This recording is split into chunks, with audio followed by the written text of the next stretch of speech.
जय हिंद प्यारे बच्चों आज के इस वीडियो के अंदर हम क्लास 9th मैथ्स का PT1 पेपर एक सैम्पल पेपर डिस्कस करने वाले हैं। ये लास्ट ईयर का PT1 का एग्ज़ामिनेशन पेपर है और होप कि इस बार भी इस पेपर से काफ़ी सारे क्वेश्चंस रिपीट होंगे। तो आइए शुरू करते हैं आज का यह वीडियो। क्वेश्चन नंबर 1, पहले ये MCQ क्वेश्चंस हैं 10, हम पहले इनको डिस्कस करेंगे। ठीक है।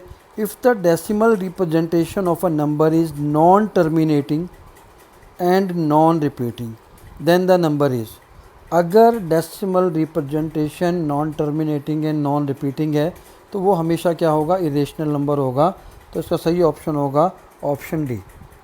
अगर ये ऐसा होता कि नॉन टर्मिनेटिंग बट रिपीटिंग तो ये रेशनल होता, बट यहाँ पर लिखा है non terminating and non repeating, तो ये हमेशा कौन सा नंबर होगा, इरेशनल नंबर होगा।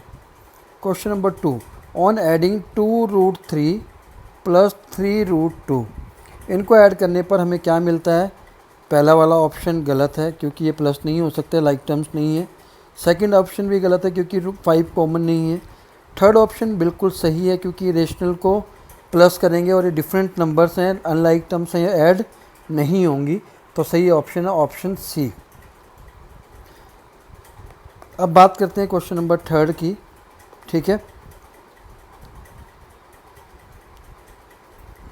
3 में लिखा है कि 16 की पावर 3/4 किसके इक्वल होगा। ठीक है, 16 की पावर 4 को मैं सबसे पहले 16 को मैं कैसे लिख सकता हूँ, 2 की पावर 4। अगर आपको याद नहीं आए तो आप प्राइम फैक्टराइजेशन से भी कर सकते हैं। ठीक है, जब भी ऐसे वाला क्वेश्चन आता है तो try to go with prime factorisation. आप यहाँ देख सकते हैं कि 2 की पावर क्या आई है, 4 आई है, तो मैंने इसलिए 2 की पावर 4 लिखी है। अब जब सेम बेस की 2 पावर्स होती हैं तो वो क्या हो जाती हैं, मल्टीप्लाई हो जाती हैं। तो 4 से 4 कैंसिल हो जाएगा, बची 2 की पावर 3। 2 की पावर 3 कितनी होती है, 8। तो सही ऑप्शन होगा 8, यानी कि ऑप्शन नंबर सी। अब हम बात करेंगे क्वेश्चन नंबर 4 की। 4 क्या कहता था, zero of the polynomial is. इस पॉलिनोमियल का जीरो क्या होगा। सिंपल सी चीज़ में जीरो की डेफिनेशन क्या होती है कि ऐसी वैल्यू x की ऐसी वैल्यू, पॉलिनोमियल x में px है, तो x की ऐसी हम कौन सी वैल्यू पुट करें जिससे कि ये इक्वेशन का आंसर जीरो आ जाए। तो सिंपल सा तरीका है कि अगर हमें जीरो फाइंड आउट करना है तो हम 2 तरीके से कर सकते हैं। या तो हम इसको इक्वल टू जीरो रख दें, ठीक है, यहाँ से हम x की वैल्यू निकाल लें, -5/2 आ गई। या दूसरा मेथड है हिट एंड ट्रायल मेथड, कि मैं x की जगह -5/2 पुट करता हूँ, क्योंकि -5 में से 5 करूँगा +5 करूँगा तभी जीरो आएगा, जिसके लिए मुझे 2 हटाना पड़ेगा। तो 2 तभी हट सकता है जब मैं x की वैल्यू क्या पुट करूँ, -5/2। ये यहाँ से कैंसिल हो जाएगा, बचा -5 + 5 तब भी जीरो। तो ऐसे आपका आंसर फाइनली जीरो कौन सी वैल्यू पुट करके आ रहा है, तो बेटर आप सिंपल सा इसको जीरो को इक्वल रखकर वहाँ से x की वैल्यू निकाल लीजिए। यहाँ से हमारा सही आंसर आता है ऑप्शन नंबर डी। ठीक है, कि x की ऐसी कौन सी वैल्यू पुट करें कि इस इक्वेशन का आंसर क्या हो जाए, जीरो हो जाए। चलिए क्वेश्चन नंबर 5 की बात करते हैं। 5 क्या कहता है, the polynomial of the type. इस क्वेश्चन को आपने बहुत ध्यान से देखना है क्योंकि हम ज़्यादातर गलती करते हैं। इन्होंने क्या कहा है कि ये किस टाइप का पॉलिनोमियल है।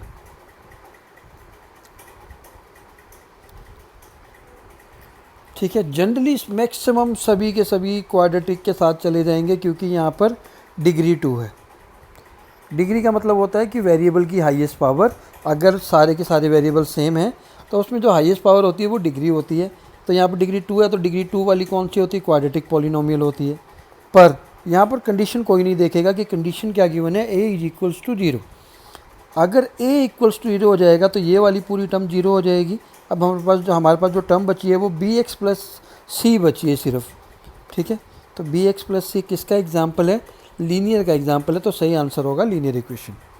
ठीक है, question number 6, which one is not a polynomial. ठीक है, इनमें से कौन सा पॉलिनोमियल नहीं है। तो पॉलिनोमियल कौन सा नहीं होगा, जिसमें वेरिएबल की पावर माइनस में हो, वेरिएबल रूट में हो, या वेरिएबल अपॉन में हो। सिंपल सा कंडीशन है।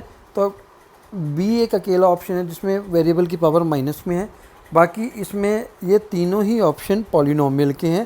पहला बाइक्वाड्रेटिक है, सी वाला ऑप्शन क्यूबिक है और डी वाला ऑप्शन क्वाड्रेटिक है। तो ठीक है, ऑप्शन बी सही होगा। क्वेश्चन नंबर 7 की बात करें, which point lies on x axis, x axis पर कौन सा पॉइंट लाई करेगा जिसमें वाई कोऑर्डिनेट की वैल्यू क्या हो, 0 हो, वही वाई एक्सिस पे लाई करेगा।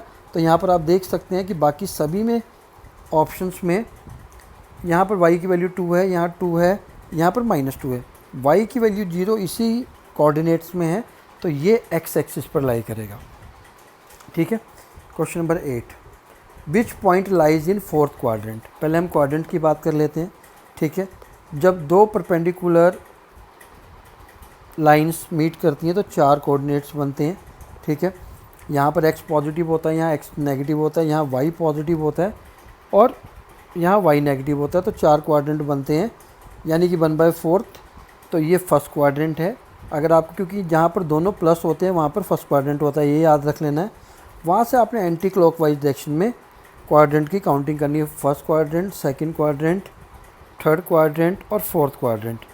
यहाँ पर जो हमारे पास वैल्यू गिवन है कि फोर्थ क्वाड्रेंट में आप देखें x पॉजिटिव है, y नेगेटिव है, तो एक प्लस में, पहला प्लस में, दूसरा माइनस में। ठीक है, तो देख लीजिए x की वैल्यू प्लस किस में है, बी ऑप्शन सही होगा, क्योंकि x की वैल्यू, पहली वैल्यू हमेशा यहाँ पर 2 और -4 है, पहली वैल्यू हमेशा x की होती है, दूसरी वैल्यू हमेशा y की लिखते हैं। x को हम अब्सिसा कहते हैं और y को हम ऑर्डिनेट कहते हैं, ये भी आपको पता होना चाहिए। तो यहाँ पर मैंने कहा था कि x प्लस में होना चाहिए, y माइनस में, जो कि इसी ऑप्शन में, तो ऑप्शन नंबर बी सही है। आप कहोगे डी में भी है, x प्लस में 0 है, पर ये y एक्सिस पर लाई करेगा। ठीक है, और y की वैल्यू यहाँ पर प्लस में, जबकि फोर्थ क्वाड्रेंट में y क्या होता है, नेगेटिव होता है। ठीक है, चलिए क्वेश्चन नंबर 9 की बात करते हैं। क्वेश्चन नंबर 9 क्या है हमारा, right the value of a, b and c by comparing the equation with general equation. अब आप देख सकते हैं कि लीनियर इक्वेशन है x - 4y = 3। तो लीनियर इक्वेशन की जो जनरल इक्वेशन होती है वो ax + b = 0 होती है, तो इसी से हमने कंपेयर कर देना है। x के साथ कुछ नहीं है, मतलब a की वैल्यू 1 है, b यहाँ पर प्लस में है पर यहाँ पर b। ठीक है, अगर ये, क्योंकि हाँ सॉरी 2 है, तो इसमें हम ax + by + c = 0 होगी, क्योंकि 2 वेरिएबल की इक्वेशन है। ठीक है, तो यहाँ से सही a की वैल्यू 1 आ गई, b की वैल्यू -4 आ जाएगी और c की वैल्यू हमारे पास -3 आएगी। यहाँ पर थोड़ी सी गलती है, बाकी ठीक है, आपको जनरल इक्वेशन कंपेयर करके लिख देना है। ठीक है, चलिए next question, what is the degree of zero polynomial. Zero polynomial की डिग्री क्या होती है, तो इसमें ज़्यादातर लोग कंफ्यूज होते हैं कि जो जीरो पॉलिनोमियल होता है उसकी डिग्री क्या होती है। तो आपने हमेशा किस आंसर के साथ जाना है कि इट इज़ नॉट डिफाइंड। ठीक है, ऑप्शन नंबर ए सही है। ठीक है, तो आप इसके साथ हमेशा ए के साथ जाएंगे जहाँ पर नॉट डिफाइंड आंसर होगा। 11, find 6 rational number between 3/5 and 2/4। 3/5 and 2/4 के बीच में 6 रेशनल नंबर आपने फाइंड आउट करने हैं। तो सबसे पहले आपने इनके डिनोमिनेटर को सेम करना है।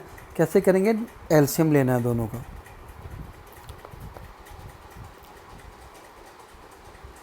ठीक है, एलसीएम कितना आ गया, 20 आ गया, 2 2 जा 4, 5 जा 20। तो इन दोनों के डिनोमिनेटर सेम बनाने हैं आपने पहले। 5 से 20 हुआ मतलब 4 से मल्टीप्लाई हुआ तो ऊपर भी 4 से होगा, यहाँ पर भी 20 हुआ तो 5 से मल्टीप्लाई हुआ तो 20, और यहाँ 10 पर अभी देखिए एक ही आ रहा है, तो हम इसको, इन दोनों के बीच में एक ही रेशनल नंबर आ रहा है 11/20। तो हमें क्या करना है, थोड़ा सा और इसको एनहेंस कर देना है, इंक्रीज़ कर देना है। मान लीजिए मैं दोनों को 3 से मल्टीप्लाई कर देता हूँ। अब आपको सेम नंबर से मल्टीप्लाई करना है, क्योंकि डिनोमिनेटर सेम रहना चाहिए। 60, 36, 30/60। अब इसके बीच में आप लिख लीजिए, अभी यहाँ 5 आ रहे हैं, कौन कौन से, 31/60, 32/60, 33/60, 34/60 और 35/60। तो अगर आपको और ज़्यादा चाहिए तो यहाँ पर 3 की जगह आप 4/4 से मल्टीप्लाई कर दीजिए, 5/5 से। जितने बड़े नंबर से आप मल्टीप्लाई करेंगे उतने ज़्यादा रेशनल नंबर आपको मिलते जाएंगे। मेन कंडीशन क्या है कि आपने इनके एलसीएम सेम बनाने हैं। एलसीएम सेम बनाने के बाद अगर आपको मिल जाते हैं डेट्स गुड, नहीं मिलते तो आप फिर सेम नंबर से मल्टीप्लाई कर दीजिए दोनों को, ताकि डिनोमिनेटर सेम रहे। ठीक है, चलिए क्वेश्चन नंबर 12 बहुत इंपॉर्टेंट क्वेश्चन है, हर बार रिपीट होता है, तो इसको आप ध्यान से देखेंगे। If x plus Y plus Z is equals to 0, ठीक है, ये हमें ऑलरेडी गिवन है कि अगर x plus Y plus Z equal to 0 है तो प्रूफ करना है कि ये जो इक्वेशन है वो इसको इक्वल आएगी।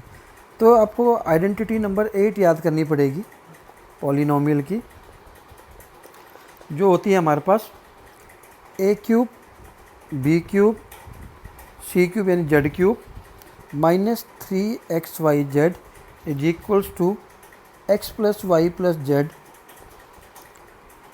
X square plus y square plus z square minus x y minus y z minus z x. ये पूरी आइडेंटिटी आपको याद करनी पड़ेगी। अब इसमें आप क्वेश्चन को ध्यान से देखिए, क्वेश्चन में क्या गिवन है, if x plus Y plus Z is equals to 0। अगर ये वाली टर्म 0 हो जाएगी पूरी, तो 0 को मैं इस पूरी टर्म से मल्टीप्लाई करूँगा अगर, तो ये x square plus y square and so on, ये पूरा जो फार्मूला है, तो क्या मिलेगा, हमें 0 मिलेगा, ठीक है, क्योंकि इन्होंने इसको 0 गिवन है। अब मेरे पास ये वाली टर्म बचती है x cube plus y cube plus z cube minus 3xyz, क्योंकि ये वाली जो पूरी टर्म है ये 0 हो गई हमारे पास, तो इक्वल टू में 0 आ गया। अब मुझे क्या करना है, सिर्फ इसको इस साइड लेकर चले जाना है और यही मेरा आंसर है। सबसे आसान क्वेश्चन है, बस आपको आइडेंटिटी याद होनी चाहिए। अगर आपको आइडेंटिटी याद है तो ये पूरा एक 0 गिवन है आपको, तो 0 के साथ कुछ भी मल्टीप्लाई करो 0 ही होता है, बच्चा कुछ नहीं। इस टर्म को आपने दूसरी साइड ले जाना, आपका आंसर आ गया और फाइनली आपने लिख देना हैंस प्रूव्ड, ठीक है। चलिए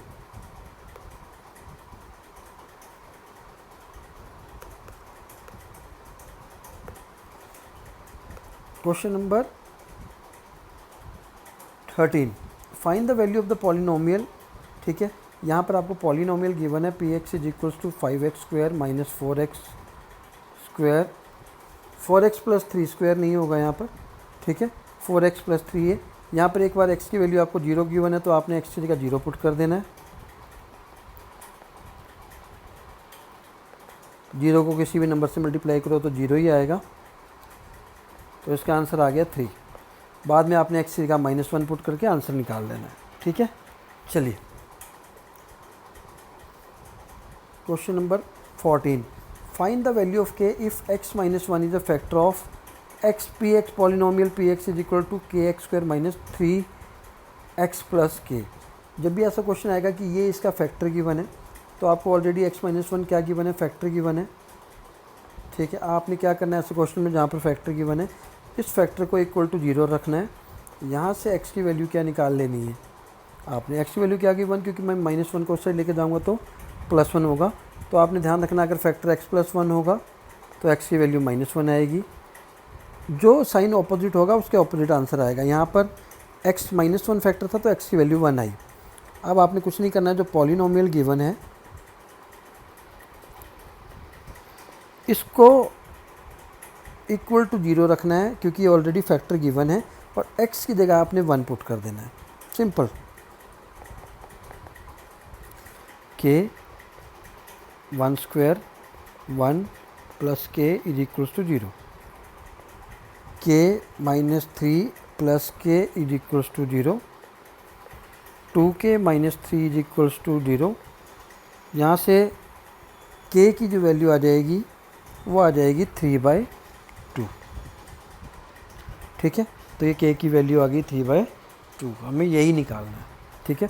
उन्होंने पूछा था k की वैल्यू निकालो, अगर x माइनस 1 इसका फैक्टर है तो आपने x की वैल्यू निकाल कर वही वैल्यू पुट कर देनी है और उस पूरी पॉलिनोमियल की इक्वेशन को 0 के इक्वल रख देना है, आपकी k की वैल्यू आ जाएगी, ठीक है। चलिए find the value of k if x is equals to 2। ये तो बहुत ईजी क्वेश्चन है, x की वैल्यू 2 गिवन है, y की वैल्यू 1 गिवन है, x की जगह 2 पुट कर दिया, y की जगह 1 पुट कर दिया, आपका आंसर आ गया। 4 + 3 is equal to k, 7 is equals to k, आ गया आपका आंसर, ठीक है। सिर्फ x और y की वैल्यू आपने पुट करनी थी।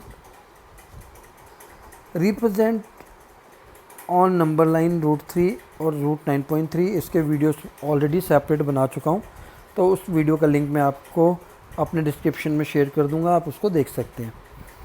Question number 17, rationalise the denominator. जब भी ऐसा क्वेश्चन आता है तो ये न्यूमरेटर है आपके पास, ये डिनोमिनेटर है।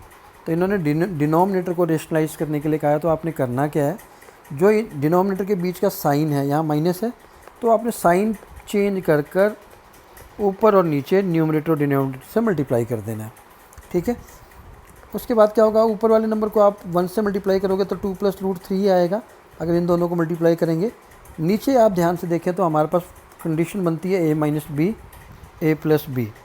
ये a - b हो गया, a + b हो गया, जिसका फार्मूला होता है a² - b²। हर बार आपके रेशनलाइज द डिनोमिनेटर में नीचे मैक्सिमम a² - b² का फार्मूला बनेगा। यहाँ पर a की वैल्यू 2 है, यानी कि 2 का स्क्वायर, यानी कि 2 का स्क्वायर। b की वैल्यू √3 है, √3 का स्क्वायर। ठीक है, आगे क्या करना है आपने, न्यूमरेटर एज इट इज़ लिख देना है। 2 का स्क्वायर 4 होता है और √3 का स्क्वायर, स्क्वायर से स्क्वायर रूट कैंसिल हो जाता है तो बचा 3। तो आपका आंसर फाइनली क्या आ जाएगा, 2 + √3, 4 - 3 कितना होता है 1। तो यही आपका आंसर आ जाएगा। ठीक है, तो that is called rationalise the denominator. कुछ नहीं, जो भी डिनोमिनेटर के साथ साइन है उसको चेंज करके नेक्स्ट टाइम न्यूमरेटर और डिनोमिनेटर से आपने मल्टीप्लाई कर देना है। फिर नीचे a + b और a - b का फार्मूला बनेगा, आपने a² - b² लगा देना है।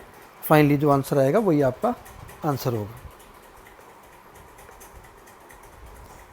Question number 19, represent this in p/q form. और कई बार p/q की जगह यहाँ पर लिखा होगा इन रेशनल फॉर्म।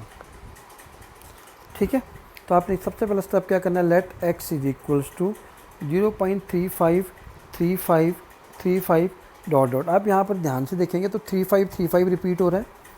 तो ठीक है, 35 रिपीट होने की जगह कई बार क्वेश्चन ये आपको ऐसे भी आ जाएगा। ठीक है, तो आपको मान लो पहले इसको लेट किया x के, फिर आपने इसको इस फॉर्म में लिख देना है। ठीक है, चलिए अब आपने ये लेट कर लिया इसको। इसके बाद आपने क्या करना है कि आपने एक चीज़ ध्यान रखनी है कि कितने नंबर रिपीट हो रहे हैं, 2। तो जितने नंबर हो रहे हैं रिपीट, अगर एक नंबर रिपीट हो रहा है तो 10 से मल्टीप्लाई करना है, 2 नंबर रिपीट हो रहे हैं तो 100 से करना है, 3 नंबर रिपीट हो रहे हैं तो 1000 से। तो यहाँ 2 नंबर रिपीट हो रहे हैं तो मैं क्या करूँगा, इक्वेशन 1 को 100 से मल्टीप्लाई कर दूँगा। Multiplying equation 1 by 100। ठीक है, 100 से दोनों साइड, x को 100 से मल्टीप्लाई करूँगा तो 100x आ जाएगा, और इस वाली टर्म को भी 100 से करना है मुझे मल्टीप्लाई। ठीक, तो 100x = ये डेसिमल जब 100 से मल्टीप्लाई होगा तो 2 डिजिट आगे चला जाएगा, तो 23.5353 आ जाएगा। ये बन जाएगी इक्वेशन 2। यहाँ डॉट डॉट डॉट आपने लगानी है। ठीक है, तो अब आपने क्या करना है, इक्वेशन 2 में से इक्वेशन 1 को माइनस करना है। ठीक है, सब्ट्रैक्ट 2 - 1, तो 100x - x = 23.535 - 0.235। ठीक है, यहाँ पर आपका बचेगा 99x, यहाँ पर आपका बचेगा 23.300। ठीक है, x की वैल्यू निकालेंगे तो 23.3/99 हो जाएगा, और जब मैं डेसिमल हटाऊंगा तो नीचे डिवाइड में क्या चला जाएगा, 0। तो यही हमारा आंसर है, 233/999। ठीक है, तो ये आपको ऐसे करना है, यही सबसे ज़्यादा इंपॉर्टेंट क्वेश्चन है, बहुत रिपीट होकर आता है। चलिए question number 20, see the diagram and answer the following question. Write the abscissa of the point R। Abscissa मैंने कहा था कि जब भी 2 वैल्यू लिखी होती हैं तो पहले x की लिखी जाती है फिर y की, तो x की वैल्यू को अब्सिसा कहते हैं, y की वैल्यू को ऑर्डिनेट कहते हैं। ठीक है, तो यहाँ पर R कहाँ पर है, R ये रहा। ठीक है, R के सामने x की वैल्यू कितनी है, -2, और y की वैल्यू कितनी है, -3। तो ये कोऑर्डिनेट बनेंगे, पर इन्होंने पूछा है अब्सिसा। तो अब्सिसा क्या है, x की वैल्यू यानी कि -2। ठीक है, क्वेश्चन नंबर 2 पर क्या है, right the coordinate of point Q। Coordinate मतलब आपने दोनों लिखने हैं। Q कहाँ हमारा ये रहा, ये x एक्सिस के ऊपर लाई करना मतलब y की वैल्यू 0 होगी, x एक्सिस पर इसकी वैल्यू कितनी है, -3, y की कितनी है 0।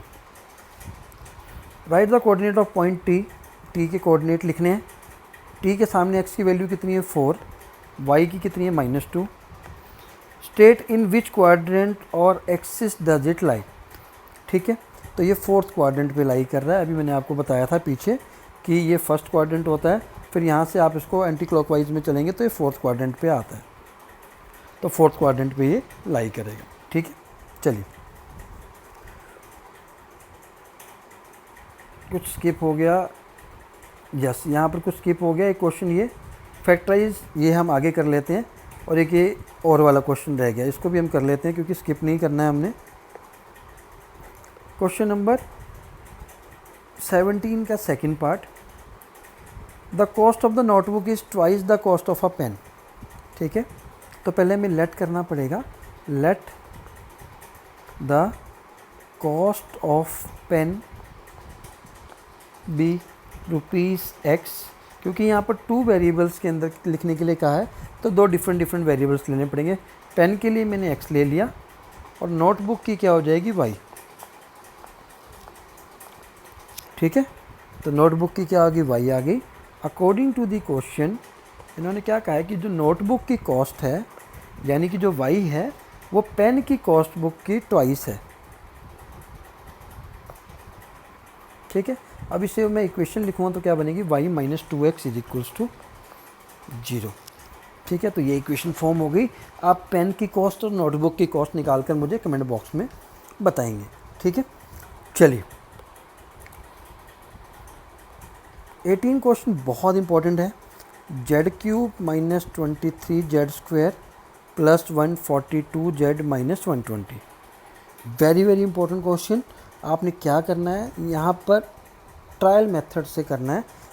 तो जब भी आपने कैसे करना है आपको वो भी बता देता हूँ। जो ये लास्ट कांस्टेंट है 120, इसके जितने भी फैक्टर्स हैं तो स्टार्ट कहाँ से होगा 1 से होगा, तो +-1 वैल्यू पुट करके देखनी है, +2 -2 करनी है, +-3 +4 -4।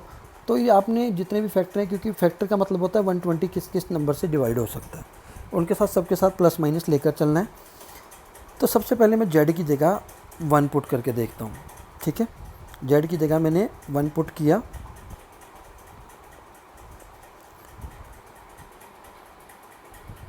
ठीक, 1 - 23 + 142 - 120। ठीक है, ये प्लस वाले दोनों हैं और ये माइनस वाले दोनों हैं। 143 - 143। अब मैंने देखा कि मेरा z की वैल्यू 1 पुट करने पर आंसर 0 आ गया। तो आपको जब तक वैल्यू पुट करनी है जब तक आपका आंसर 0 आ जाए। तो z की वैल्यू = 1 पुट करने से आया तो फैक्टर क्या होगा, 1 को इस साइड ले आना है आपने -1। ठीक है, z - 1 क्या होगा, is a factor of this polynomial.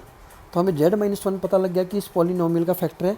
सबसे पहला काम आपने यही करना है कि आपने उस वेरिएबल, जो भी वेरिएबल यहाँ पर जैसे z है, x गिवन हो या y हो, उसकी वैल्यू पुट करके देखनी है कि किससे 0 आ रहा है। सपोज करो आपकी z की वैल्यू 3 पर 0 आता तो फैक्टर क्या हो जाता z - 3। z की वैल्यू -2 पर अगर 0 आता आंसर तो z की फैक्टर क्या हो जाता z + 2। मतलब हम इस नंबर को इस साइड ले आते हैं। ठीक है, अभी हमारा z की वैल्यू 1 पुट करने से आंसर आया तो z - 1 क्या हो जाएगा, फैक्टर हो जाएगा। अब आपने इस पूरे को z - 1 से डिवाइड करना है। ठीक है, z³ - 23z² + 142z - 120। यहाँ पर z³ है, यहाँ पर z की पावर 1 है। z की पावर को 3 बनाना है तो ऑब्वियसली z की पावर 2 से मल्टीप्लाई करना होगा, क्योंकि बेस सेम होते हैं तभी पावर ऐड होती है। तो मैंने z की पावर 2 लगा दी, तो z की पावर 3। z की पावर 2 को -1 से भी तो करूँगा तो z की पावर 2। साइन चेंज कर देने हैं आपने, ये कैंसिल हो जाएगा। -22z² + 142z। अब यहाँ पर -22 है तो मुझे -22 लिखना पड़ेगा। z की पावर 2 है, यहाँ पर z की पावर 1 थी तो z से मल्टीप्लाई करना पड़ेगा। -22z² + 22z। साइन चेंज कर देते हैं, 120z - 120। ठीक है, z ऑलरेडी है, बस 120 चाहिए मुझे, तो 120z। ठीक है, -120 पूरा सेम आ गया, कट के 0 आ गया। अब एक फैक्टर तो आपके पास z-1 था ऑलरेडी, बाकी दो फैक्टर आपको इससे मिल जाएंगे, z² -22z + 120 से।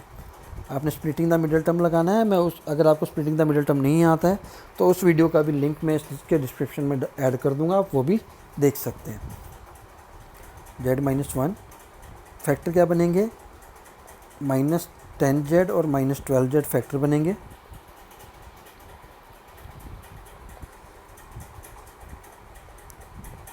ग्रुपिंग कर दी मैंने।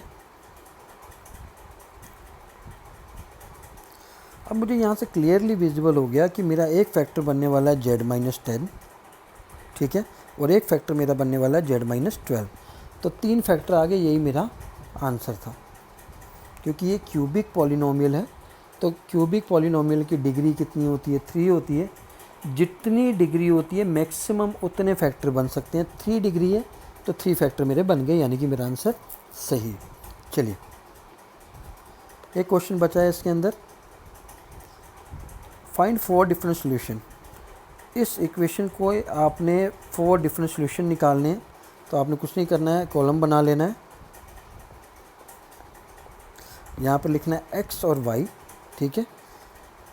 x की वैल्यू आपने मान लीजिए 0 पुट कर दी, फॉर x = 0, तो x की जगह 0 पुट किया, y की वैल्यू आ गई 3, पहला सॉल्यूशन मिल गया। फिर x की वैल्यू में 1 पुट कर देता हूँ। अब ज़रूरी नहीं है x की पुट करो, आप y की पुट करो, कोई भी वैल्यू पुट करो, दूसरी वैल्यू आपको मिल जाएगी। मैंने x की जगह 1 पुट किया तो 6 - 1 हो गया, इस साइड बचा 5, तो y की वैल्यू आ जाएगी 5/2, ठीक है। अब x की जगह मैंने 2 पुट किया, x की जगह 2 पुट करते हैं,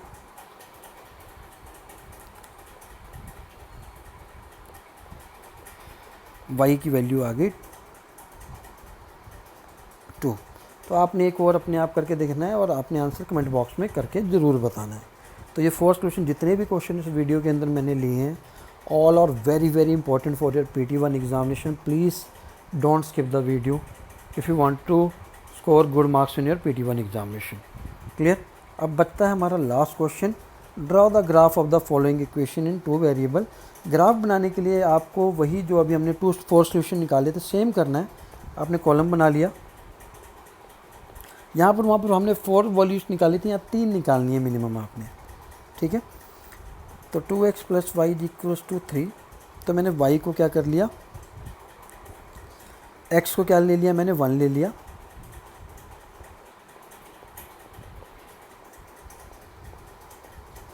तो y की वैल्यू आ गई 1, ठीक है। x की जगह अगर मैं 0 ले लूँ तो y की वैल्यू आ जाएगी 3, ठीक है। और अगर मैं x की जगह 2 ले लूँ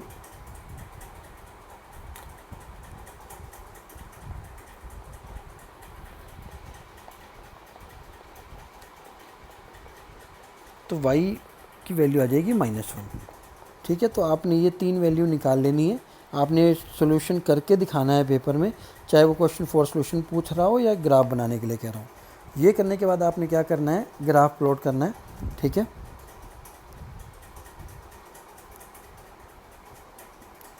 ठीक,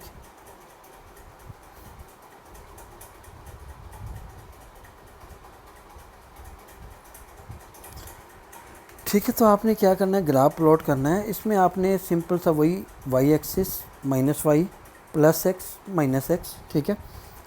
यहाँ पर ओरिजिन होता है 0 0, 1 -1 -2 2 3 -3 4 -4, क्योंकि हमारी मैक्सिमम 3 तक तो हमें ज़्यादा नहीं चाहिए। 1 2 3 4 -1 -2 -3 -4। तो पहली वैल्यू क्या है, 1 1, x प्लस और y 1 यहाँ पर आ जाएगा, क्योंकि दोनों की प्लस की वैल्यू 1 1 यहाँ पर है। तो पहला पॉइंट हमें मिल गया। 0 3, x 0 और y 3, तो y एक्सिस पर लाई करेगा 0 3। और तीसरा है 2 और -1, x की वैल्यू 2 और y की वैल्यू -1 यहाँ पर लाई करेगा। बस आपने इन तीनों पॉइंट को बाद में स्ट्रेट लाइन मिला देना है। और लीनियर इक्वेशन का जो ग्राफ होता है वो हमेशा स्ट्रेट लाइन आता है। अगर आपका स्ट्रेट लाइन नहीं आ रहा है तो इसका मतलब आपका आंसर कहीं गलत है। तो ये था प्यारे बच्चों PT1 के सैम्पल पेपर का एक वीडियो जो आपको काफ़ी हेल्प करने वाला है। I hope you learn a lot from this video. Kindly share it and subscribe the channel for more videos. और कुछ वीडियोस PT1 के हम और डालेंगे। ये लास्ट ईयर का PT1 का पेपर था, तो आशा करता हूँ आपको मज़ा आया होगा। तो आज के लिए इतना ही, फिर मिलते हैं नेक्स्ट वीडियो में नेक्स्ट इंपॉर्टेंट क्वेश्चन के साथ। जय हिंद, जय भारत।